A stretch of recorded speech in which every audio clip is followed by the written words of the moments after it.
evening, welcome to this meeting of the City Council. Thursday, March 15th, 2021. Currently about 10:55. Please rise as Mayor Pro Tem reading the House with the communication. This will be followed by a prayer, which will be led by City Secretary John. Morning, please. I most wish to thank you for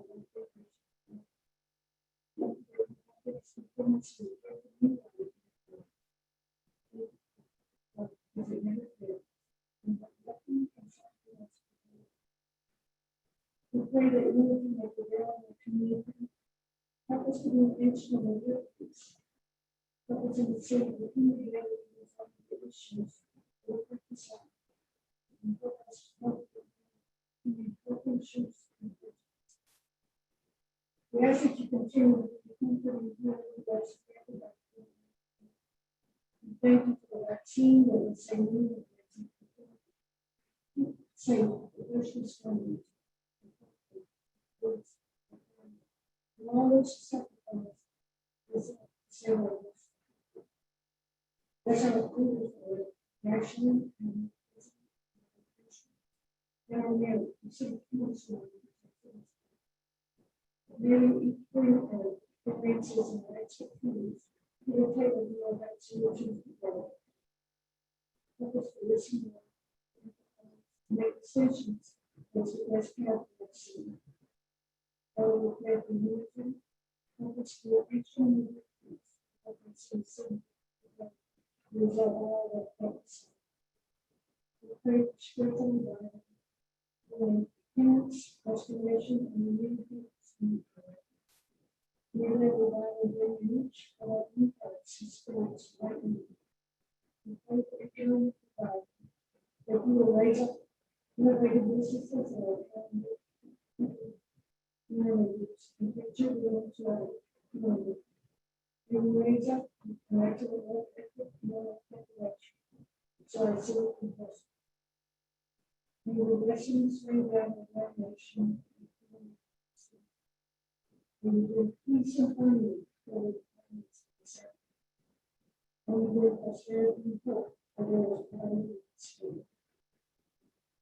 And as I reach the wisdom and insight for this inclusion and recognition. And we bless our hearts with the love, peace, and joy. And we thank you for the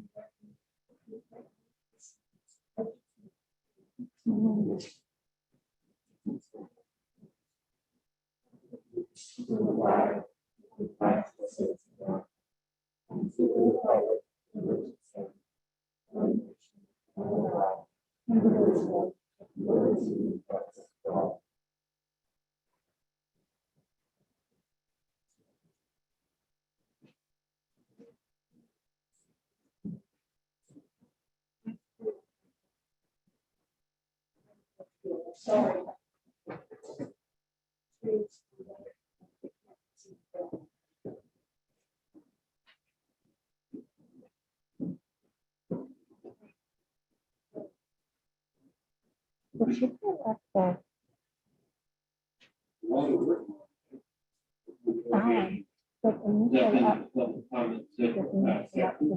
Citizens who address, who desire to address the council on any matter may do so.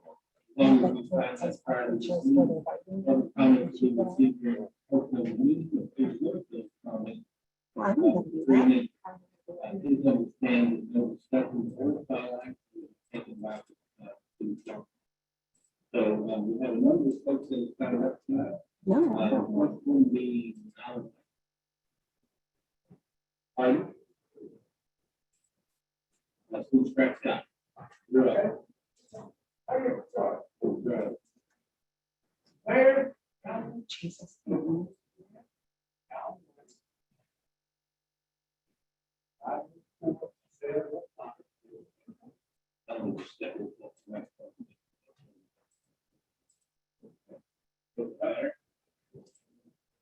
He did. Don? There you go. All right. You got it. I'm here tonight to discuss People probably find a way to me up and wait for it. So, I think that, most of you are aware. Ryan, that's supposed to be $125 million. Bill. They have plenty of buildings that are being used now. There are one which we would change the planning. Next year, they lost tuition and got that number. We offer 50% tuition. We get the student, that's out. We don't need the building because we're running up the building. Back.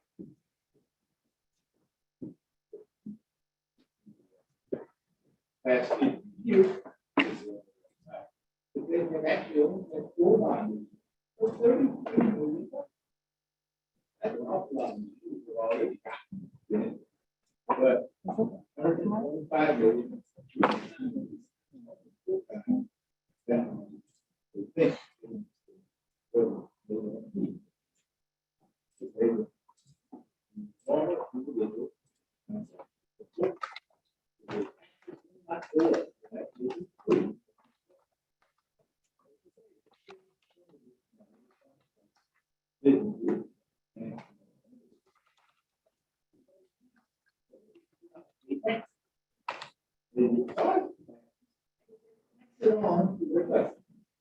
The bank is not going to pay that. It's going to raise the price of children.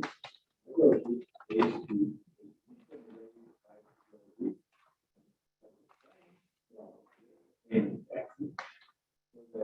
I end up paying for these little, they don't use.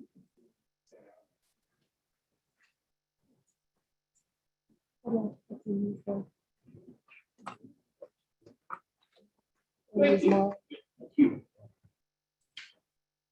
Next on the list is Andrew.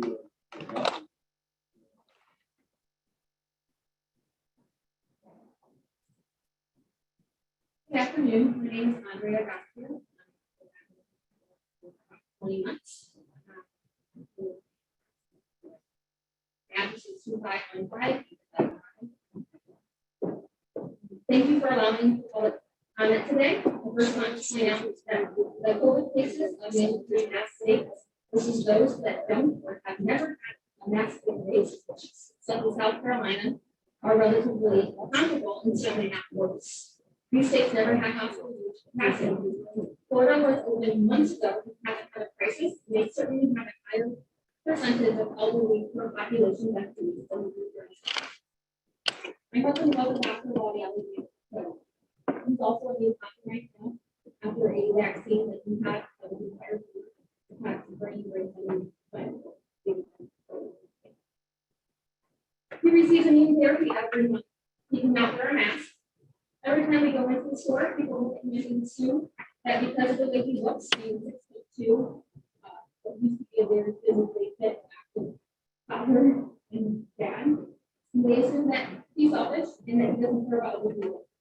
We get harassed as a family every single time we go out. I suffer from extreme anxiety, having anything in my face. I'm a sexual assault survivor. Wearing a mask makes me panic, you get lightheaded, nauseous, and can you prove to me that masks don't cause long-term harm? Bacterial pneumonia, staph infections, increased heart rate, decreased oxygen intake, increased CO2 inhalation, leading to abnormalities in the blood gases and lungs and damage to all of our vital organs, including the brain. That's the field of conditions that have been studied and published in peer-reviewed journals. If you can't guarantee that everyone is completely safe with zero negative side effects from masks, then the only responsible thing to do as a governing body is to make masks optional. Continuing the mask orders for our town is contributing to further political and humanitarian unrest of our brothers, sisters, and neighbors. We have now created a culture that shames and discriminates those that are medically unable to wear masks. We have also trampled upon our individual liberties to decide for ourselves what is best for our own bodies, especially for a virus with over a 99% recovery rate. Surgical masks don't work. Homemade masks don't work. How can a mask under the chin be acceptable for entry, but me not wearing one isn't? Does COVID not exist walking from the door of a restaurant to the table? Unless you are going to regulate that everyone wear 2 N95s, the mask order holds zero scientific backing. Please allow masks to be optional, and please help get our children back in school and stop being discriminated against. Thank you. Thank you.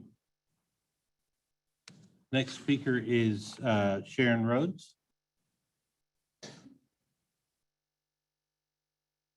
Hi, I'm Sharon Rhodes. My address is 2506 Legend Oaks Drive in Temple. I have a business here in town. I've had it for 24 years now. And I just kind of wanted to share a little bit of my experience with everything that's gone on. I was just thinking about this while I was sitting down. But first of all, I've never got to express that but I'm very, it was so, I don't know, I can't even give you the words to describe it. So of course y'all came and shut me down. I tried to stay open until a police officer came and told me that I had to shut down. I asked for someone to give me a call because I wanted to know why my business was not essential, but Cavender's and Walmart could sell their clothes, but I couldn't. So of course nobody called me, but I did eventually shut down. But I just wanted to express my, it just was very upsetting for a small business who's contributed so much to this community for so many years now, and to be treated like that was very disheartening, to say the least. Okay. And by the way, thank you for letting me speak to you today. You know, of course, I don't require people to wear masks in my business. I feel like it's an option. People that listen to mainstream media that are fearful believe masks work. And there's so much out there that it doesn't. But I mean, it's so difficult to convince someone. I mean, I feel like there's so many people that aren't open-minded to the data. COVID is like 1/1000th of a piece of your hair, and a mask, there's no way it's going to stop it. It's like a mosquito going through a chain link fence. It's not going to work. So, I mean, we shouldn't even be having this conversation. But you know, like Texas is opened up, right? But so people think maybe they can come here and be maskless. And then they come to our town and find out, no, they're not allowed to go in certain places without masks. I mean, that's so confusing to people. You go to all these businesses and they have these signs on the door that says masks is required. I would say 95% of them do not enforce it. It's just for show. I mean, it means nothing. And when you go in businesses that say they require them, I mean, look around in HEB when you go. I would say the majority of people either don't have them on or not correctly. So, I mean, it's really pointless, in my opinion, to even consider forcing people to wear a mask. I respect people that wear a mask. If you want to wear it and that's your opinion, that's your choice. But do not force everyone to wear a mask. So I'm asking that you please do not do that. Thank you. Thank you. Next up is Joe Goodson. Hello, Mayor Davis and City Council. Thank you for the opportunity to speak.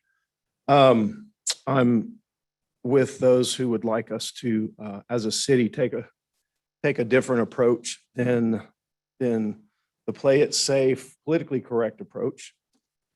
Because of the data and because of the fact that even our governor, who basically overstated or overstepped his bounds so many times during this pandemic that we call a pandemic, has now backed off as well. So I'm tired of some things. But it's not a personal reason that brings me here to address you about masks. It's because of what it may be doing to our society, what it may be doing to our children, especially. I'm tired of sitting in a restaurant and having to walk in with a mask and then breathe the same air 2 feet away from that once I start eating. I'm tired of playing that game. It's time that we do some critical thinking. Not calling anybody not a critical thinker who's not, but I've seen enough and I've heard enough to be here today and just try to respectfully approach my leadership as a city. Mask optional Texas school districts include Louise, Grapeland, Seymour, Normandy, Johnson City, Big Sandy, Ingram, Wall, Peaster, Paradise, Muleshoe, Brock, Shallow-Water, La Mesa, Van Alstine, Tarkington, Borger, Melissa, Springtown, Dumas, Comal, Wiley, Magnolia.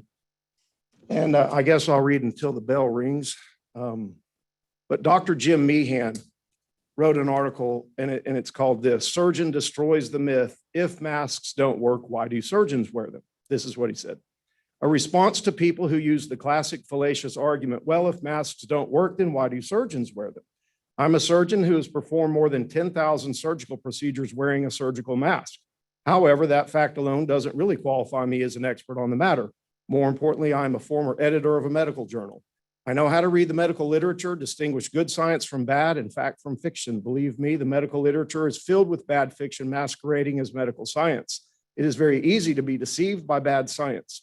Since the beginning of the pandemic, I've read hundreds of studies on the science of medical masks. Based on extensive review and analysis, there is no question in my mind that healthy people should not be wearing surgical or cloth masks, nor should we be recommending universal masking of all members of the population. That recommendation is not supported by the highest level of scientific evidence. First, let's be clear. The premise that surgeons wearing masks serves as evidence that masks must work to prevent viral transmission is a logical fallacy. Although surgeons do wear masks to prevent their respiratory droplets from contaminating the surgical field and the exposed internal tissues of our surgical patients, that is about as far as the analogy extends. The COVID-19 pandemic is about viral transmission. Surgical and cloth masks do nothing to prevent viral transmission. We should all realize by now that face masks have never been shown to prevent or protect against viral transmission, which is exactly why they have never been recommended for use during the seasonal flu outbreak, epidemics, or previous pandemics. The failure of the scientific literature to support medical masks for influenza and all other viruses is also why Fauci, the US Surgeon General, the CDC, WHO, and pretty much every infectious disease expert stated that wearing masks won't prevent transmission of SARS-CoV-2. Mr. Goodson, Thank you. there you go. Thank you, sir. Yeah, I know. Grace Goodson.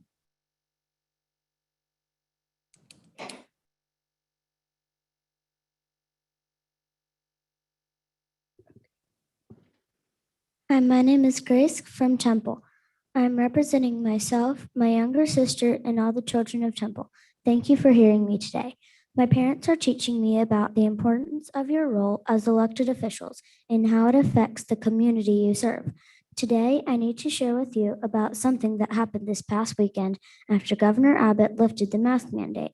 My family was spending the day together at the Temple Train Museum area. As my dad, sister, and I tried to enter the miniature train display, we were told that we had to wear a mask to enter. Of course, this made me cry. My sister and I are under 10 and we don't wear masks because we know they don't hold back a virus, but they do hold back free breathing and free expression. Pensacola Christian Academy in Florida, that I'm now a part of virtually allows mask choice for in-person learners, so should the city of Temple. I'd like to share a scripture that I've memorized through my school year this year that might encourage you. John 3:14-19. And as Moses lifted up the serpent in the wilderness, even so must the Son of Man be lifted up, that whosoever believeth in him should not perish but have eternal life. For God so loved the world that he gave his only begotten Son, that whosoever believeth in him should not perish but have everlasting life. For God sent not his Son into the world to condemn the world, but that the world through him might be saved. He that believeth on him is not condemned, but he that believeth not is condemned already, because he hath not believed in the name of the only begotten Son of God. And this is the condemnation, that light has come into the world, and men love darkness rather than light, because their deeds were evil. John 3:14-19. Thank you again for hearing me. Thank you, ma'am. Molly Goodson.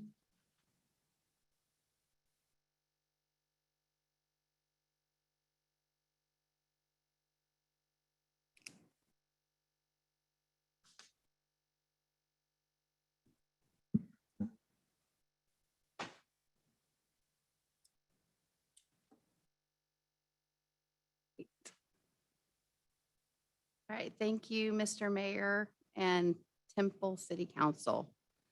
My name is Molly Goodson. I'm a wife and a mother and have almost 20 years of elementary school teaching experience in both public and private schools. As our local officials, your role in responding to COVID-19 is critical, as folks are following your lead and example. I am here to ask you to use your influence to give the city the masking choice that we all ought to have. A growing number of citizens, including in Bell County, who are trying to exercise independent and critical thinking skills despite the prevailing winds of propaganda, paranoia, and pandering, have had enough of forced masking. We have watched and studied and learned that masks do not work to hold back the COVID virus. I have family that are like double maskers and they got it first. So, and bad pneumonia. So it's not that we are saying the virus is not real.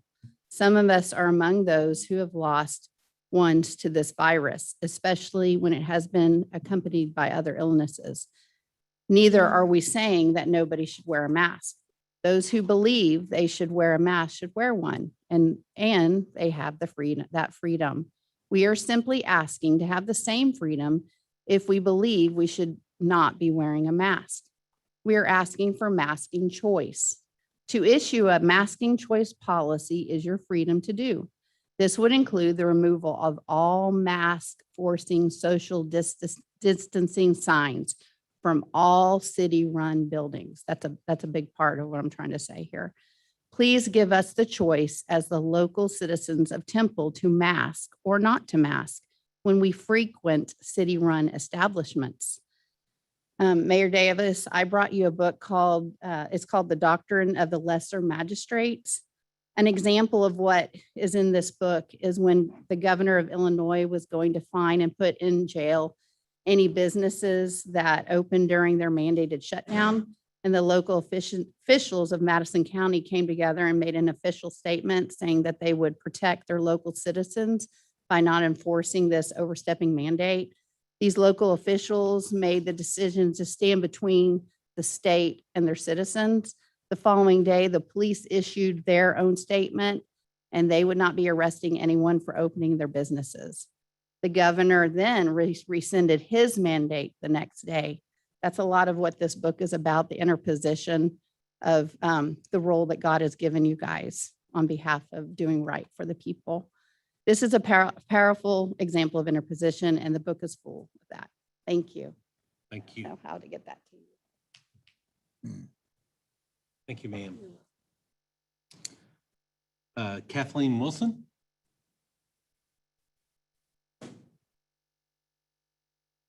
Sure. Counts against your time. I'm just kidding. Thank you. Yeah, thank you.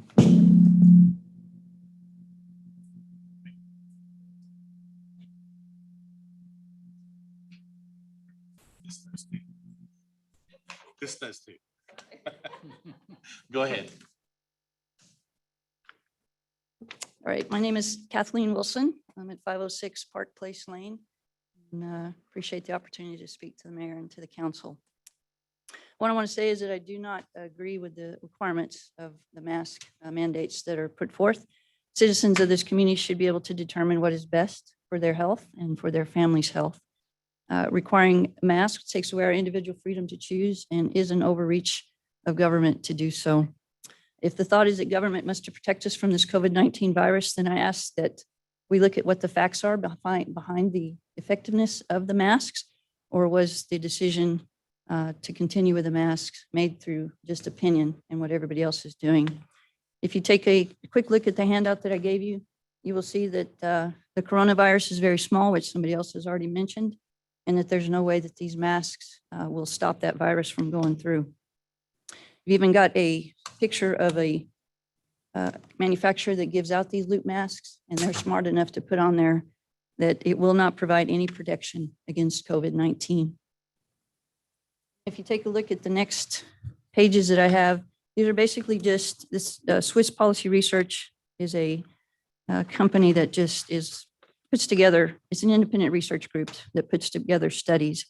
And I'm not going to read them all, obviously, but if you take a look at that first one on that first page, a May 2020 meta study on pandemic influenza by our own US CDC found that the masks have absolutely no effect, neither as personal protective equipment nor as a source control.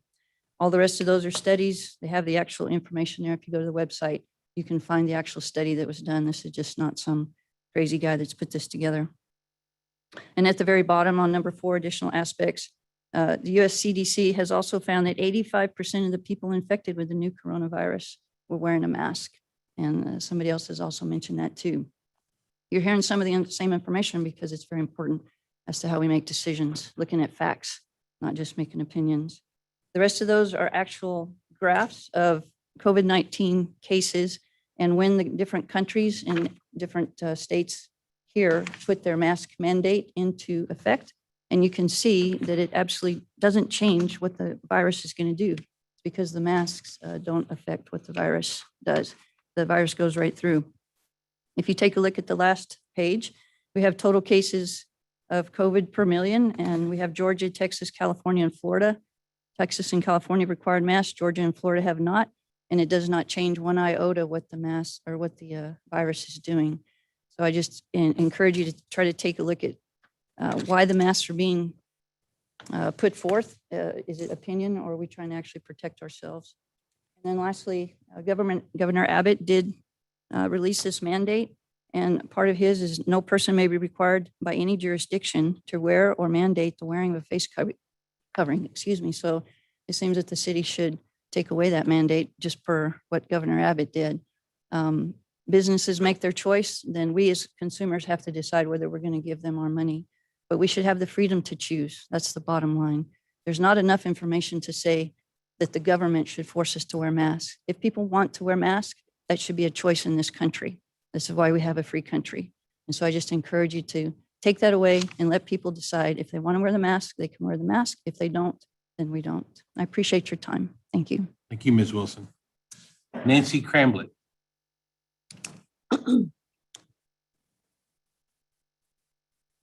Yes.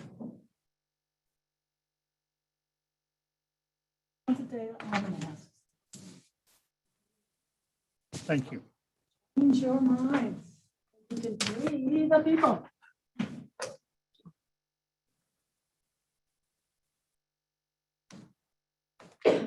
My name is Nancy Cramblett. I live at 1902 North 7th Street, which is the Garden District. Thank you, Mayor Davis and City Council. Can you hear me? I think you have to lean in pretty Sorry. good. That's okay. Should I repeat everything? My name is Nancy Cramblett. I live at 1902 North 7th Street in the Garden District. I want to thank you for hearing public comments tonight. It's time to live free again. It's been about a year. I and my family had COVID. It went through our household in December of 2019. We have been immune for over an entire year. We could have been helping all the elderly in the nursing homes, but no, we had to be locked down just like everyone else. Go through the mask, wear a mask. I don't need a mask. I'm immune for 18 years, okay? There's a lot of us out there, a lot of the medical community, and a lot of my neighbors and people I work with in the elections who also know they had it before anyone knew it was here or even before it was named, just so you know. So there's been a lot of going along, okay, with all the mandates and all the unconstitutional activity on the part of our representatives. So it's time to live free. It's past time to rescind the mask mandates in Temple, Texas public facilities.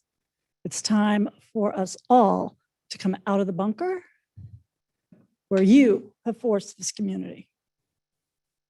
Some are still cowering in fear, becoming weaker and even more fearful and moving into very dark places. There's a store that I go to frequently. The lady who runs it is a mask wearer. I don't wear masks. 3 months ago, she was a happy mask wearer. The last time I went in, she wouldn't come near me. I said, you don't need to come near me, just point me in the right direction. She's totally changed, totally changed. She has moved to the dark side. It's horrible. It's really hurting people. There are no more county restrictions being held over your head or state unconstitutional orders that you can hide behind. It's time to get to work and reveal the other side that no one hears. We're all censored. I got booted off Facebook for sharing one video about what's going on in schools. My son was with me. So I can't believe you just got. No, I mean, I'm a good Catholic woman. Hello, not as good as Joe Biden.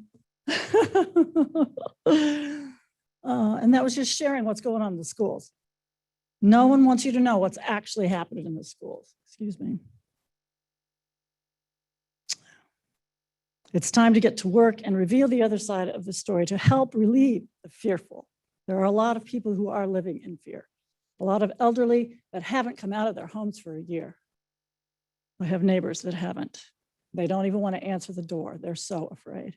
And there's a lot of information out there that is very hopeful. And you can help a lot to get it out. You have a website. You have news releases. If you really want to help people and help the community unite, which was what your prayer was full of, you can do it. We can help you. We have the information and we want to share it without getting banned or censored. You can help drive out the darkness and gloom, bring neighborhoods back together, and reveal the beautiful naked smiles of the people of Temple. I'm certain you know that Attorney General Ken Paxton has threatened to sue those municipalities that overstep their authority by maintaining mask restrictions in public places. This state, do you know this, reached herd immunity in the middle of December. Herd immunity means we're safe. What are you waiting for? What are you waiting for? What needs to happen?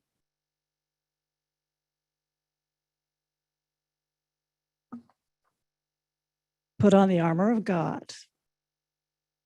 In all things, practice charity and peace. Bind the injured, cure the sick, loose the bonds of those gripped by fear. There are thousands of people like me who had the Wuhan virus before anyone knew it was outside of China. We've abided in the initial emergency decrees, allowing our freedoms to be trampled, but no more. There's so much good news. You guys can help us share it. That's 3 minutes, Ms. Cranmer. Mm. Thank you. I had a little more. Next is Nell Brindley.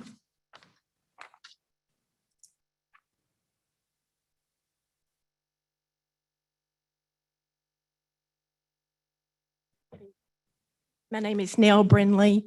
I live at 6505 Naples Drive. I've lived in Temple, Texas for 71 years, and no one's ever made me wear a mask before.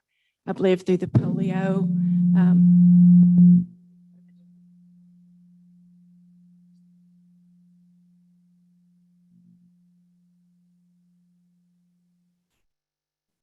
I've lived through the polio epidemic and all the other viruses. Oh, sorry, what am I doing? Try again. Okay. I won't start over. But anyway, I've never had to wear a mask before, and I actually quit about 2 months ago.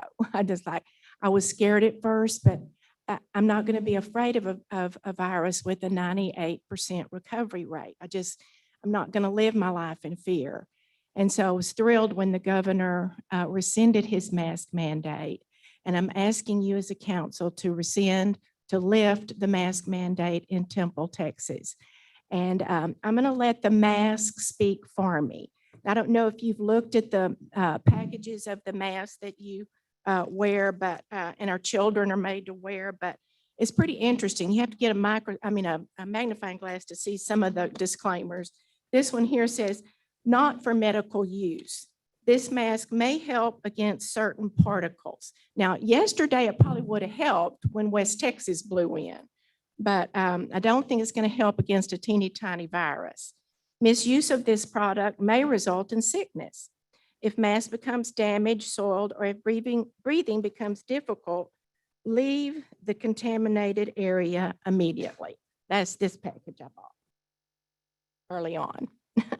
This one that I keep in my car, just in case there are mask Nazis that won't let me in, it says these masks should not be used in a clinical setting where the infection risk level through inhalation exposure is high. And number two, these masks should not be, these are not intended for surgery, liquid barrier protection, high-risk aerosol generating procedures, or particulate filtration.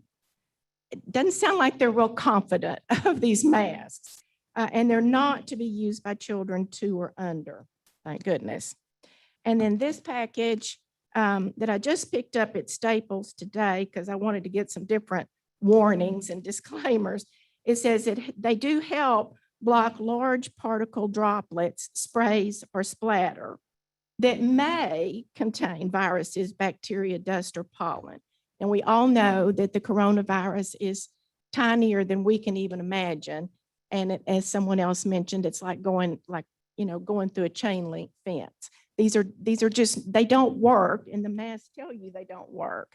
It's one of the packages I had early on when I was clamoring to buy masks, when we were all scared to death, even went so far as to say does not prevent the spread of COVID. So I'm just respectfully coming before you today as our elected leaders of this city that we all love. I'm asking you to go along with the governor of this state and lift the mask mandate. I respect anyone that wants to wear a mask, but I'm asking you to also respect those of us who do not want to wear a mask, feel hindered by wearing one, and realize that they are not effective, and the masks even tell you they're not. Thank you, and God bless you. Thank you, Ms. Brindley. Jeffrey Ware?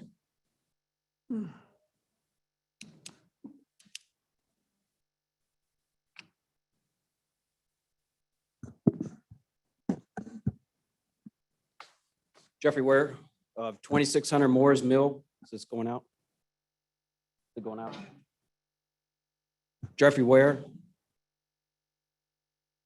of 2600 Moores Mill, Temple, Texas. So I'm going to cover two aspects, and that's the political and the economic, and then the two streams in that, and that's the discipline and how it inhibits an individual. So politically, well, let's talk about, this is a gene that was manipulated intentionally as biological warfare. The very doctors that are involved in the medicine to give an antitoxic to that are the same doctors that are also associated with those studies in Wuhan. It was removed from the United States early on. This hasn't been brought up, so that's why I want to emphasize this. This has been brought up, left the United States because it's considered a biological warfare product. So that product, whether intentionally or unintentionally, ended up in the world, and it is highly contagious. And again, we know it's for a targeted audience, and we know what that targeted audience is, and they need to be protected. So I'm here also in argument for unmasking, again, for the political and economic reasons. The governor rescinded this under a lot of pressure, and I don't like seeing that done here in our city, in our county, with our neighbors. We have a very extremely friendly and cooperative community, and this is creating a divisive community. Economically, people are using this as a tool, just like the government is using it as a tool, calling it a vaccine when it's actually gene therapy, so that they can move it through procedures, so they can get a specialized funding and specialized dispensation and delivery to the community. The fear is both political and also economically. The fear of government and the consequences, which is what I'm talking about in use of discipline, and also in inhibiting individuals to stand up, to go before our public places, our libraries, our pools, as they open up and so forth, to be reasonable for those that need to mask. So just like our sports events and special events in our schools, they're unmasked when they play, and then they mask. They go to recess and they're unmasked, and then they mask. They get on the bus, they have to mask, And then they get into their classrooms, and depending on what's going on in the environment, they got the shields up and they're able to unmask. But this creates confusion. So Rogers ISD has already removed the mask mandate and the distancing requirements. Troy ISD, I went to their meeting on Tuesday night, and they've removed the population restriction. So the mask mandate is still in place as it is applied. It's confusing for the kids. For the kids, it creates, again, inhibition because they don't know whether or not to pull the mask down to speak up. And it also causes a restriction of movement of the jaw. I see that in one of my girls already. So during spring break, we've been working on that. But there is a muscle consequence for the type of mask that they're wearing and for the periods and when we expect a child to speak up. And then discipline. A child doesn't know whether or not to ask or just be told. And in some of the schools, there are teachers that are using it as a form of discipline. And I would say for political reasons. It's not because of what the child is or is not doing. How does wearing a mask, for all the arguments, pro and con, become a discipline issue at this point? And I think after spring break, we're going to see some activism out there. And again, that's divisive for the community. I don't think it's good for the kids. It's not good for the kids that are either having to do the tele version from home because they're afraid of the fear of that's been projected out there, or as an excuse to avoid going to school so they can sleep in and so forth. But the emphasis in the schools has always been proven face-to-face, just like in our government, face-to-face. And I always appreciate the challenges that we have together. Eminent domain still on my mind. And I appreciate this time. Thank you. Thank you, Mr. Ware. On behalf of City Council, I want to thank everyone for attending tonight and letting us know how you feel. I appreciate everyone obviously coming together as a group and doing that. Obviously, there's a there's a faction of folks that are very much against masks. There's obviously a faction of folks that are very much for masks. So again, this isn't something that we can discuss as a council, but I want to thank you all for taking the time to come here tonight as a group and letting us know what you think and feel. Very much appreciated. Thank y'all. All right, moving on, item number 3.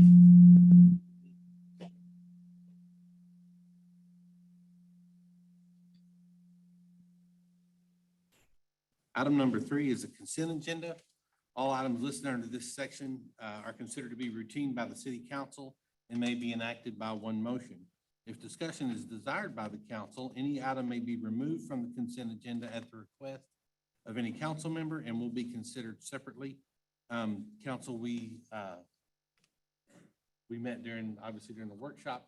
Nobody mentioned that they wanted to pull anything. Has anybody's mind changed? All right, then at this time, I'll entertain a motion on item number 3A through 3Q. Mayor, I make a motion to approve the consent agenda item 3A through 3Q. I'll second. We have a motion by Councilmember Long. We have a second by Councilmember Walker. Council, if you would, please cast your votes.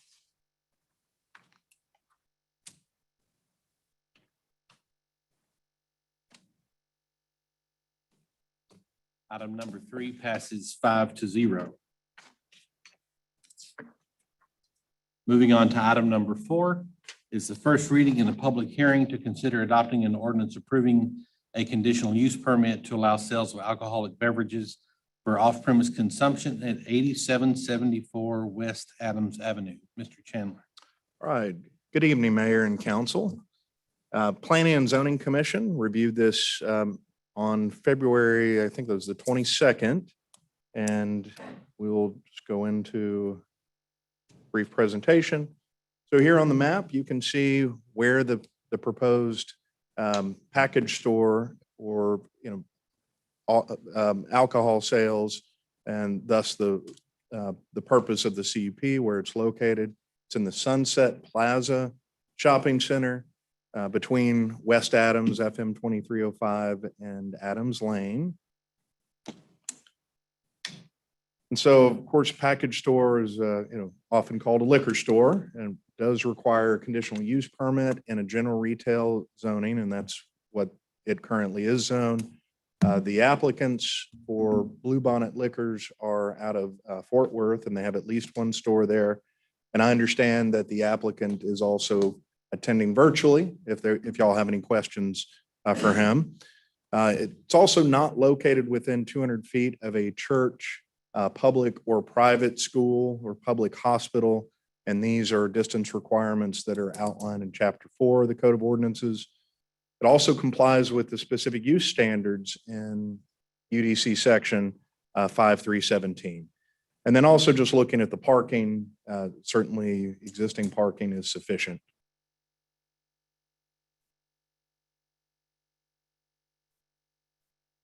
Okay, and here's just a photo of the shopping center, Sunset Plaza. And so you see the vacancy in the middle with the parapet. That's where they're proposing to locate.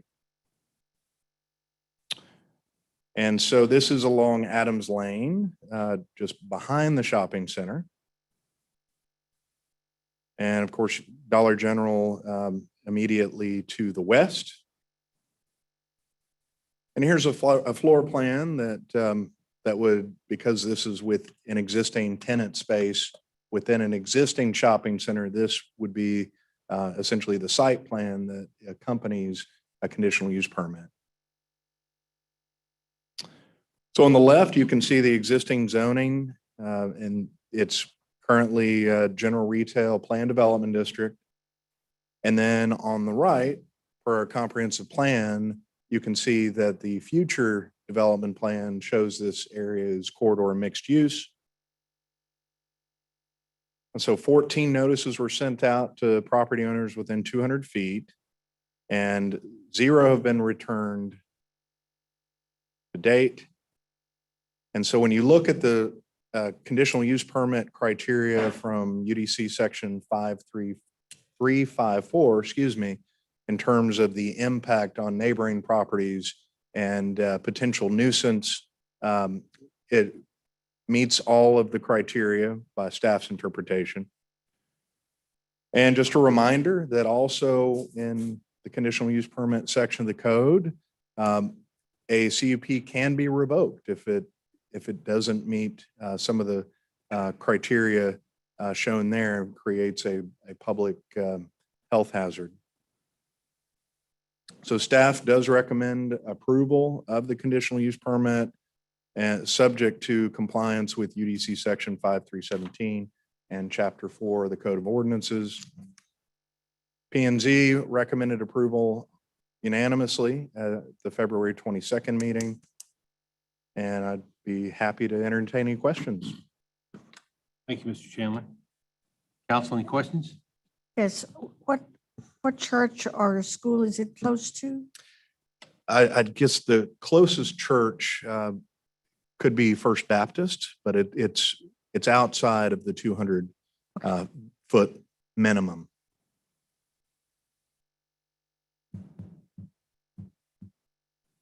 This item is subject to a public hearing. Anyone wishing to speak on this item may do so. Please step to the podium and state your name and address for the record. Mr. Lytle. Sir. Al Lytle, 504 Paseo del Plata Temple. Can't have a public hearing without somebody at least saying something. I only have one concern about it. I like the fact that we're having another liquor store. Step a little closer, please, sir. There you go. Yeah. Take this off. You bet. We're having another package store. I mean, it's obviously needed. But I am a little concerned about the restaurant next to it, that the folks are going to come out of the package store, go to the restaurant and drink it in there and not, obviously not buy the restaurant stuff. And it's against the restaurant's policy to have, because of their permit, they can't have people bringing in liquor. But, if they get a small bottle, they can obviously do that. That would be my only concern, that the restaurant needs to keep a close eye on their patrons for a few weeks to make sure they're not bringing in liquor from the next door. Thank you. Yeah, thank you.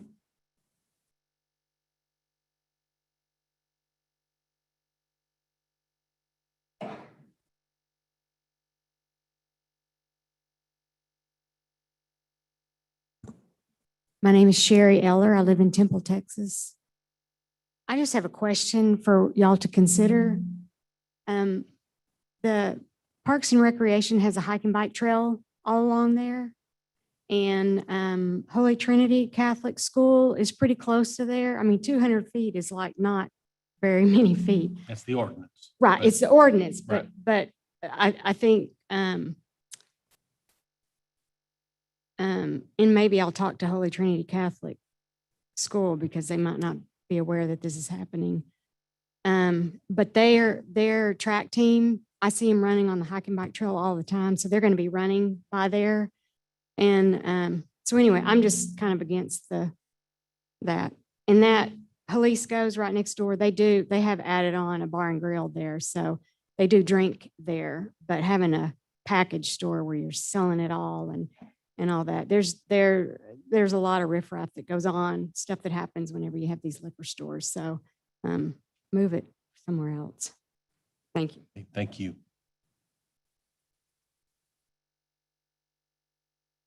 Anyone else? Okay. There being no one else, anybody on virtually? No one's on virtually.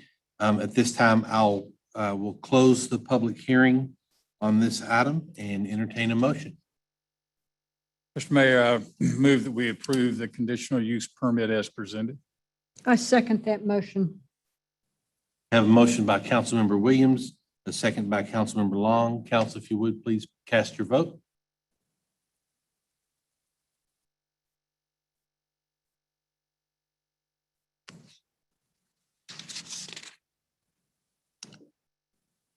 Item number 4 passes 4 votes to 1.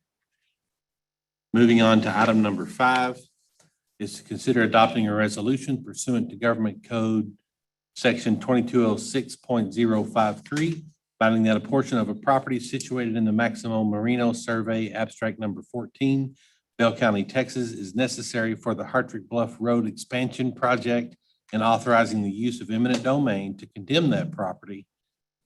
I'm sorry, to condemn that portion of the property. Ms. Demers. Mayor, my presentation also covers item number 6. If you Okay, wanna read that in very as good. Let well. me read that in. Item number 6 is to consider adopting a resolution pursuant to Government Code Sections 2206.053, finding that a portion of the property situated in the Nancy Chance Survey, abstract number 5, Bell County, Texas, is necessary for the South P Ridge Road expansion and authorizing the use of eminent domain to condemn that portion of the property. Thank you. Thank you, Mayor.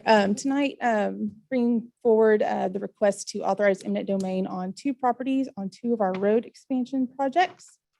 The first is our Hartrick Bluff Road expansion that runs from Watersbury Road to Highway 93. This is an aerial that kind of shows the general vicinity of that area of Hartrick Bluff Road. And that project requires rights-of-way and drainage easements from 18 properties from 11 owners.